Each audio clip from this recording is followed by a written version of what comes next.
Bismillahirrahmanirrahim. Assalamualaikum warahmatullahi wabarakatuh. Waalaikumsalam warahmatullahi wabarakatuh. Innal hamdalillah nahmudu wa nasta'inu wa nastaghfiru wa na'udzu billahi min syururi anfusina wa min sayyiati a'malina. Asyhadu an la ilaha illallah wa asyhadu anna Muhammadan abduhu wa rasuluhu la nabiyya ba'da. Baik, saudara-saudara sekalian, pada kesempatan kali ini kita memasuki mata kuliah akuntansi perbankan syariah semester 6 dengan bobot SKS. Bobot SKS-nya sebesar 3 SKS. Ada beberapa nanti akan saya sampaikan terkait dengan rencana pembelajaran semester, mulai dari kita pertemuan pertama sampai dengan pertemuan ke-16. Nah, di 16 pertemuan tersebut nanti akan terbagi menjadi 8 pertemuan. Setelah 8 pertemuan kita akan melakukan ujian tengah semester. Kemudian di akhir RPS nanti akan diadakan ujian akhir semester. Nah, adapun beberapa capaian pembelajaran yang saudara-saudara sekalian harus penuhi adalah, pertama itu tentunya ada namanya bertakwa kepada Tuhan Yang Maha Esa dan mampu menunjukkan sikap religius, kemudian menghargai keanekaragaman budaya, pandangan, agama dan kepercayaan serta pendapat dan temuan orisinil orang lain, kemudian bekerja sama dan memiliki kepekaan sosial serta kepedulian terhadap masyarakat dan lingkungan, kemudian menginternalisasi nilai, norma, dan etika akademik, memiliki wawasan internasional, kemudian mampu bekerja sama dalam kelompok. Nah, itu salah satunya adalah sifat yang saudara-saudara harus penuhi dalam capaian pembelajaran ini. Kemudian pada setiap materi nanti akan coba saya jelaskan untuk materi pembelajaran apa saja yang akan kita pelajari sampai dengan 16 pertemuan. Satu pertemuan itu ujian tengah semester, kemudian nanti ada pertemuan juga ujian akhir semester. Nah, pertama ada namanya kita akan belajar, pertama adalah konsep dasar transaksi keuangan syariah dan sistem operasionalnya. Nah, itu nanti menjelaskan seperti apa sebenarnya konsep dasar transaksi keuangan syariah dan bagaimana sistem operasionalnya dalam mengembangkan usaha secara syariah. Kemudian yang kedua nanti akan kita melihat bagaimana bentuk laporan keuangan syariah, tentunya laporan-laporan keuangan yang dikeluarkan oleh entitas-entitas syariah, ya seperti perbankan syariah, kemudian pasar modal syariah, kemudian nanti ada namanya industri keuangan non-bank. Nah, pada mata kuliah ini kita akan fokuskan ke perbankan syariah. Tentunya dengan tujuan awal tadi adalah ini mata kuliah akuntansi perbankan Islam. Kemudian yang ketiga nanti kita akan melihat bagaimana bentuk operasional perbankan syariah, bagaimana perbankan syariah menjalankan usahanya dalam sisi operasional untuk mendapatkan profit atau laba. Kemudian yang keempat, kita akan masuk ke siklus akuntansi. Nah, perlu diketahui saudara-saudara sekalian, siklus akuntansi ini penting, saudara-saudara sekalian harus pahami sebelum kita nanti masuk ke materi selanjutnya, yaitu namanya pengantar akuntansi syariah. Nah, akuntansi syariah juga akan didukung dengan PSAK dari 101 sampai 1014, yang itu nanti akan kita lihat bagaimana produk-produk yang dikeluarkan oleh perbankan syariah. Nanti kita akan lihat pertemuan-pertemuan selanjutnya. Seperti setelah kita belajar pengantar akuntansi syariah, kita akan masuk nanti akuntansi jasa perbankan. Nah, sebagaimana kita ketahui bersama, perbankan syariah adalah bentuk usaha yang bersifat jasa. Ya, jadi nanti teman-teman, saudara-saudara sekalian juga harus pahami bagaimana perbankan syariah itu memaksimalkan jasa-jasanya untuk memenuhi kebutuhan-kebutuhan dan menghasilkan suatu profit dari usahanya. Kemudian yang selanjutnya pertemuan ke-7 itu nanti akan kita masuk ke akuntansi DPK dan jasa, akuntansi dana pihak ketiga dan jasa.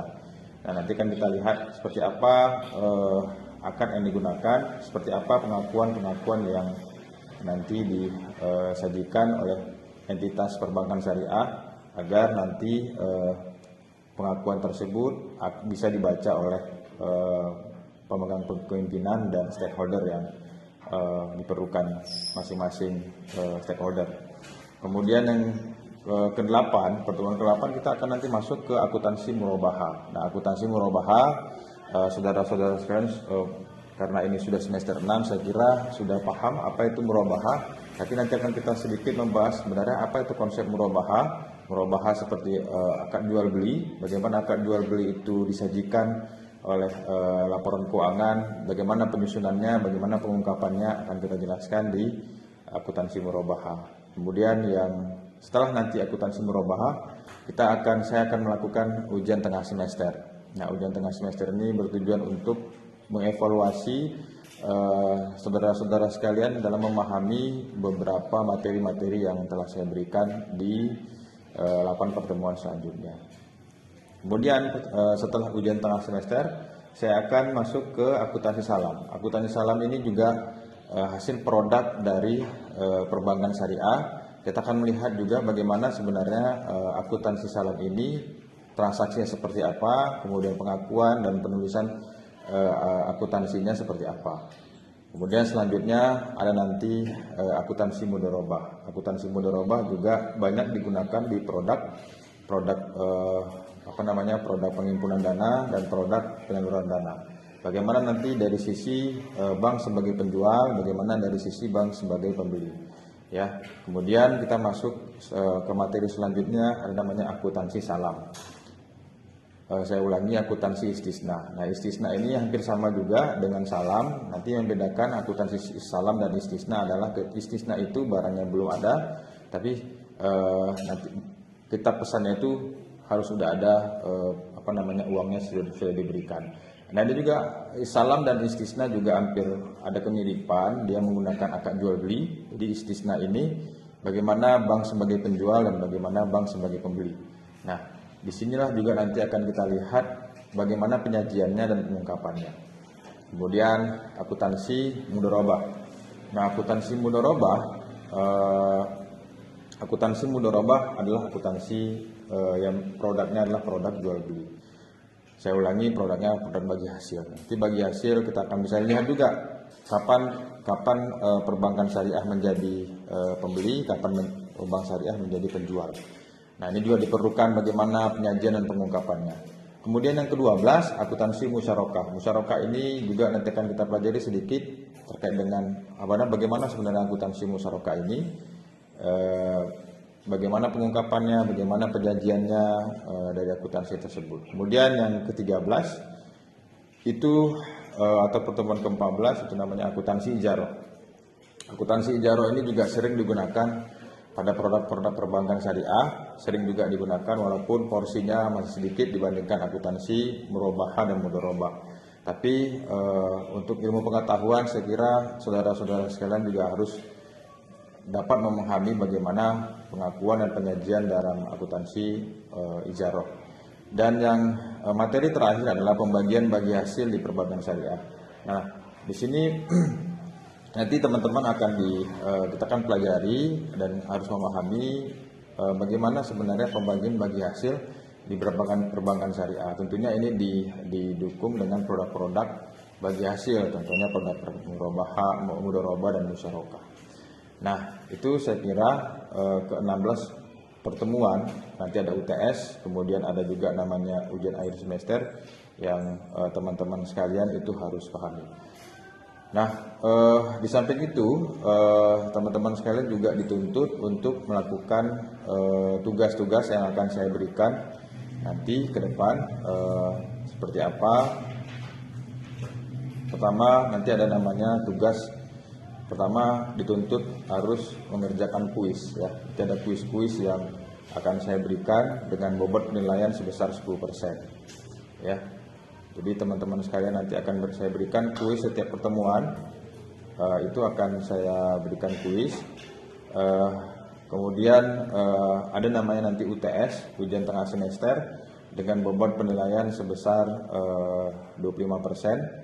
Kemudian ujian akhir semester itu dengan bobot penilaian 40%. Kemudian ada nanti tugas-tugas individu yang akan teman-teman atau saudara-saudara sekalian penuhi dengan bobot penilaian 25%. Jadi saya kira itu yang harus saudara-saudara sekalian penuhi dalam 16 pertemuan termasuk ujian tengah semester dan ujian akhir semester. Oke, saya kira cukup demikian untuk memberitahuan RPS. Pemahaman teman-teman sekalian, RPS ini penting bagi saudara-saudara sekalian untuk seperti apa nanti portofolio yang akan saudara-saudara pelajari sampai dengan 16 pertemuan kurang lebih. Ya, saya kira kita masuk ke pembahasan pertama terkait dengan saudara-saudara sekalian sudah mungkin melihat ya. Jadi itu ada skema tadi. Baik, saudara-saudara sekalian, setelah saya tadi menjelaskan rencana pembelajaran semester kita yang akan kita lalui selama 16 pertemuan kurang lebih, kita akan masuk ke pertemuan pertama. Pembahasan pertama dengan materi kita adalah pertama konsep dasar transaksi keuangan syariah dan sistem operasionalnya. Nah, teman-teman sekalian, karena ini teman-teman saudara-saudara sekalian sudah semester 6, saya kira sudah cukup memahami apa sebenarnya itu sistem keuangan syariah, dan dulunya juga pada semester 1, 2, dan 3 saudara-saudara sekalian juga sudah memahami apa konsep dasar dari ekonomi syariah. Tapi perlu saya tegaskan kembali untuk refreshment kita terkait dengan materi kita di awal. Karena apa? Karena pentingnya untuk memahami sebenarnya konsep syariah di akuntansi perbankan Islam itu seperti apa, ya. Karena berbeda dengan perbankan konvensional, ketika perbankan konvensional itu mengeluarkan produk-produk yang konvensional, tentunya cara pencatatannya, cara pengakuannya, cara penyajiannya juga pasti berbeda dengan akuntansi perbankan syariah atau akuntansi perbankan Islam yang entitasnya juga berdasarkan prinsip-prinsip syariah. Nah, itu makanya saya perlu sampaikan kepada saudara-saudara sekalian bagaimana sebenarnya konsep transaksi keuangan syariah dan sistem operasionalnya. Kita ketahui bersama, sebelum kita masuk ke sana, saya mau menjelaskan sebenarnya konsep Islam dalam mengatur tatanan kehidupan manusia, ya. Jadi Islam itu mengatur dalam 3 konsep. Pertama adalah akidah, syariah, dan akhlak, ya. Akidah adalah bagaimana kita meyakinkan terkait dengan keyakinan kita terhadap suatu agama. Ya, makanya di sini saya tuliskan namanya rukun iman, percaya kepada Allah Subhanahu wa taala sampai dengan dia percaya terhadap keberadaan Tuhan. Nah, itu terkait dengan keimanan. Nah, tapi saya konsepnya tidak ke sana, saya mau masuk ke konsep kesyariahnya. Nah, syariah itu nanti dibagi menjadi 2, ada namanya syariah sebagai ibadah, kemudian syariah sebagai muamalah.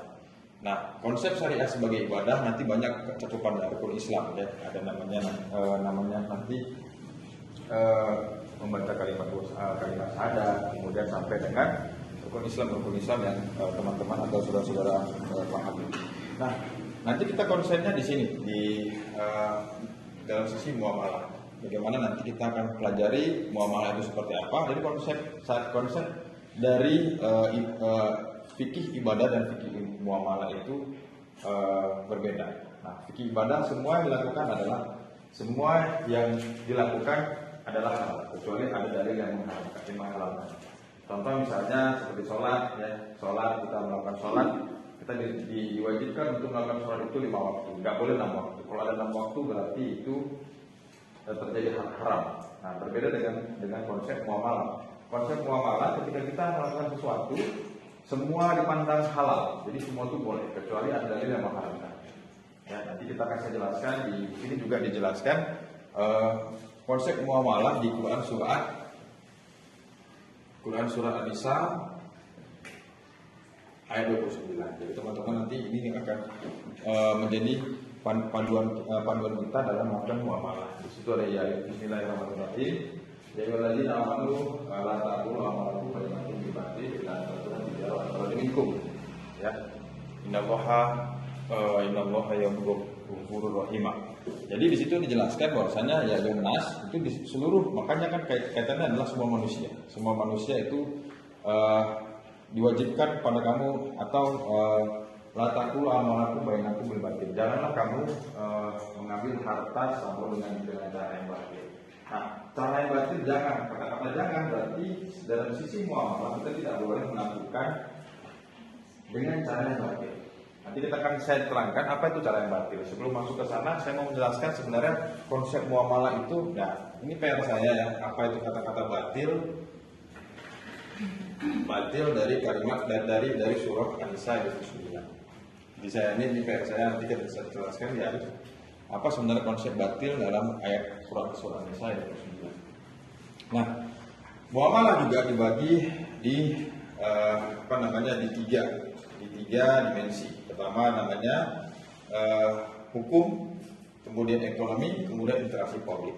Nah, di sini juga kita mau konsennya ke ekonomi. Walaupun nanti teman-teman sekalian atau saudara-saudara sekalian juga akan nanti perlu memahami sebenarnya konsep dari hukum jinayah, hukum siasah, bagaimana hukum perkawinan dan sebagainya, itu juga dipelajari dalam Islam. Tapi kita coba saya mau mengerucutkan dalam hal ini adalah kajian kita adalah kajian ekonomi, termasuk juga interaksi publik.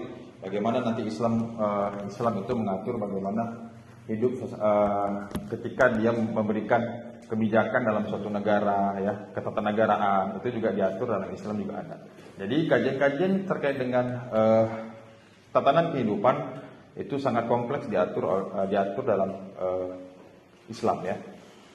Nah, kemudian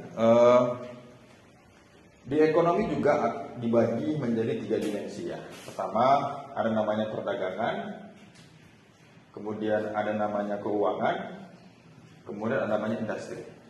Nah, di sini juga akan saya kerucutkan. Kita akan membahas satu saja pembahasan yaitu dalam keuangan sosial. Karena setiap perbankan juga diwajibkan untuk mengelola dana kebajikan. Nah, kemudian nanti tapi kita akan bahas juga bagaimana sebenarnya perbankan itu mengelola dana zakat infak dan sedekah.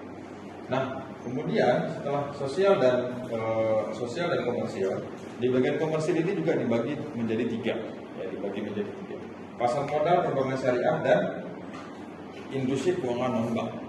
Ya, karena kita fokusnya adalah akuntansi perbankan Islam.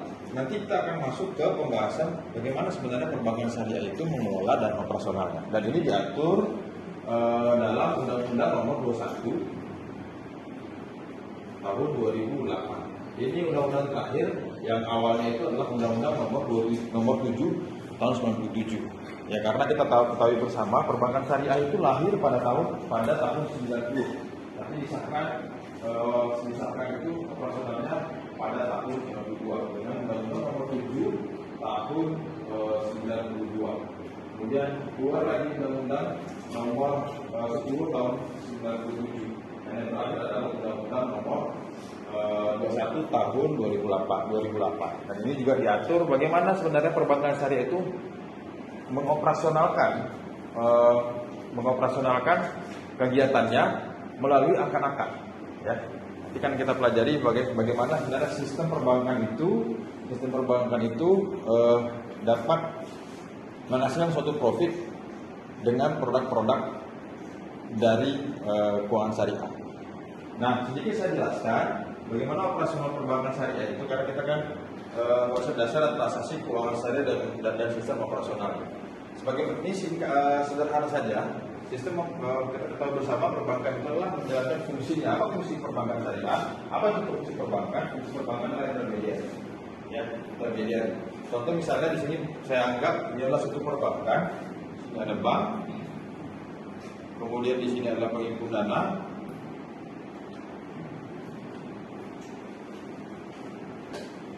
Kemudian di sini ada namanya penyaluran dana.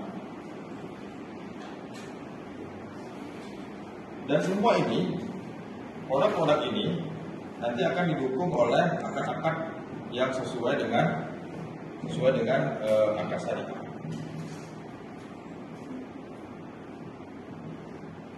Dan ini harus didukung dengan bagaimana sebenarnya penyajian akad-akad tersebut ketika perbankan tersebut menjalankan atau menjalankan kegiatannya secara syariah.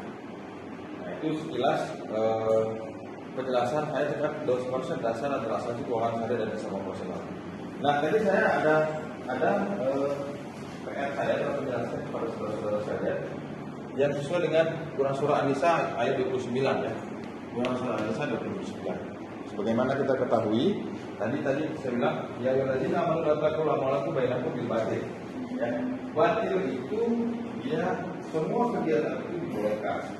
Kecuali ada yang mengharamkan. Kita sudah mau dalilnya batil. Nah, kalau kita bisa menunjukkan dengan tafsir ya, itu batil itu dia 3 hasil, dorong dan riba untuk transaksinya. Jadi seluruh transaksi itu tidak boleh namanya unsur hasil. Apa itu hasil? Hasil dari judi. Kedua namanya riba. Riba tidak boleh. Kemudian yang terakhir ada namanya dorong. Kemudian ada riba. Dorong itu tidak pasti atau penipuan. Nah, kemudian produknya juga tidak boleh itu produk yang riba. Itulah pembatasan transaksi yang dibolehkan dalam perbankan syariah kecuali ada dalil yang mengharamkan. Apa dalil yang mengharamkannya? Dalilnya adalah la ta'kulu amwalakum bainakum bil batil. Dengan apa? La ta'kulu nanti dilakukan. Jadi dengan cara perniagaan. Dan apa cara perniagaannya? Dengan perbankan syariah. Ya, itu sudah sedikit penjelasan saya terkait dengan pembahasan kita pertama, konsep dasar transaksi keuangan syariah dan sistem operasional. Saya membuka kepada saudara-saudara sekalian untuk kita masuk ke sistem jawab. Jika ada apakah ada yang mau kurang jelas atau perlu didiskusikan, saya buka dengan 3 orang penanya. Silakan.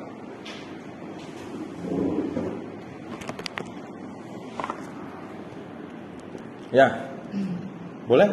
Silakan. Video sebutkan nama dan NIM-nya. Assalamualaikum warahmatullahi wabarakatuh. Waalaikumsalam warahmatullahi wabarakatuh. Perkenalkan, nama saya Ahmad Ridho, NIM 21044005. Langsung saja, saya ingin bertanya tentang sistem operasional bank syariah. Yang kita ketahui kan, ada 2 prinsip yang dapat digunakan dalam penggunaan dana oleh bank syariah. Yang pertama itu ada prinsip wadiah, dan yang kedua itu ada prinsip mudharabah. Nah, jadi pertanyaan saya itu coba jelaskan perbedaan kedua prinsip tersebut dalam aktivitas penggunaan. Terima kasih. Oke, ini saya kira saya tampung dulu ya. Saya perlu 1 orang lagi saya kira. Ada? Oke, silakan. Assalamualaikum warahmatullahi wabarakatuh. Perkenalkan, nama saya Munawir dengan NIM 21044005. Saya ingin bertanya, apa hukuman kepada perbankan syariah apabila melanggar dari prinsip-prinsip syariah? Oke. Baik, tadi ada pertanyaan dari Widodo, langsung saya jawab ya. Nah, jadi memang perbankan syariah ini dalam menjalankan operasionalnya dia memiliki 2 sisi ya. Pertama menghimpun dana, kemudian dia menyalurkan dana. Bagian siapa? Ada namanya surplus ya. Ketika masyarakat itu surplus keuangannya, dia akan menyalurkan dananya. Baik itu dia akan menyalurkan dananya. Baik itu dia bersifat tabungan, baik itu dia support investasi. Nah, perbankan syariah menyediakan ada namanya hampir sama seperti konvensional ya. Produknya sama. Jadi ketika bicara produknya itu sama dengan konvensional. Pertama namanya produk namanya giro. Saya ulangi. Ada namanya produk namanya tabungan. Ada namanya giro dan ada namanya deposito. Nah, ini kalau misalnya dari perbankan syariah, dia akan dibungkus dengan akad. Apa itu akadnya? Pertama, akad tabungan itu menggunakan akad wadiah.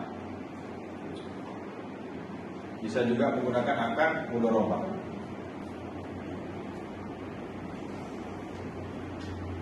Nah, sedangkan giro itu menggunakan akad wadiah.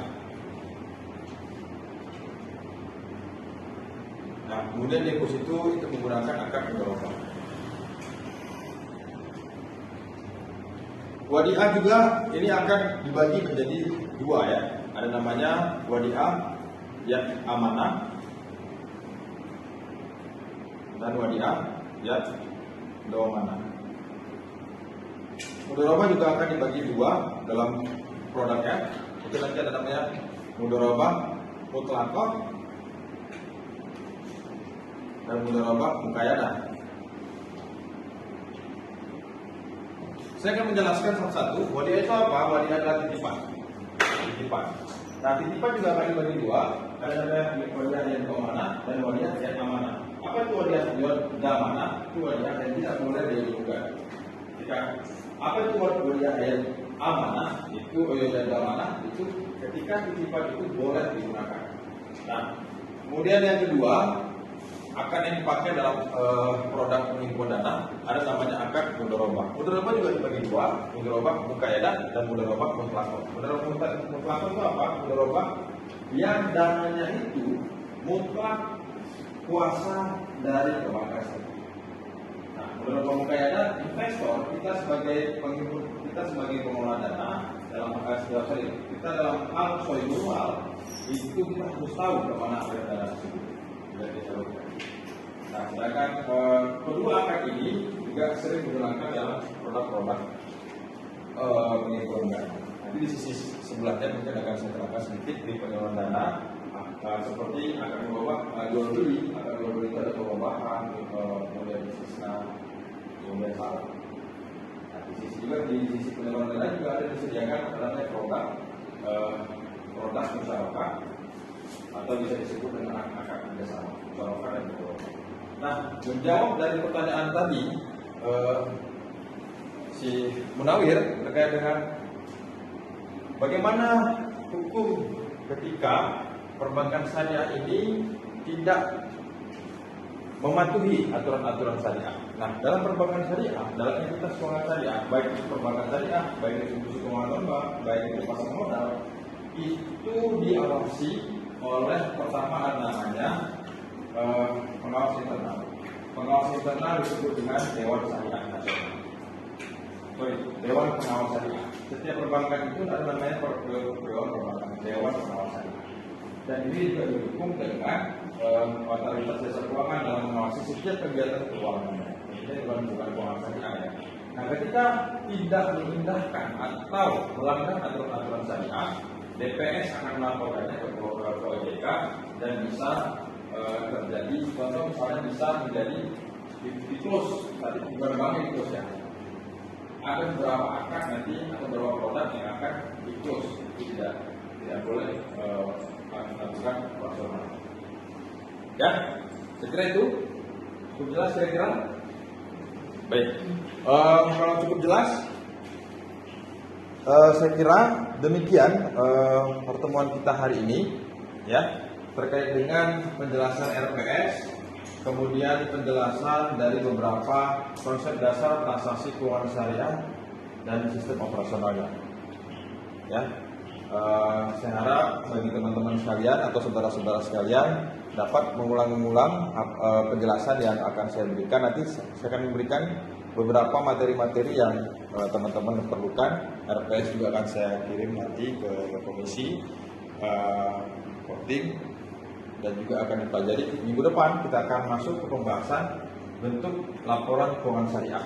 Ya, ini saya kira juga penting bagi kita semua. Bagaimana nanti kita akan melihat seperti apa laporan keuangan syariah. Tentunya pasti berbeda dengan laporan-laporan keuangan yang lainnya. Kenapa berbeda? Saya katakan laporan keuangan syariah itu berbeda karena produk yang digunakan dalam entitas syariah itu sama, tapi produk akad-akad yang digunakan tentunya berbeda. Jadi kita akan melihat sebenarnya bentuknya seperti apa untuk laporan keuangan syariah. Nah, saya kira saya cukupkan pertemuan kita hari ini. Terima kasih atas perhatiannya. Saya ucapkan Assalamualaikum warahmatullahi wabarakatuh.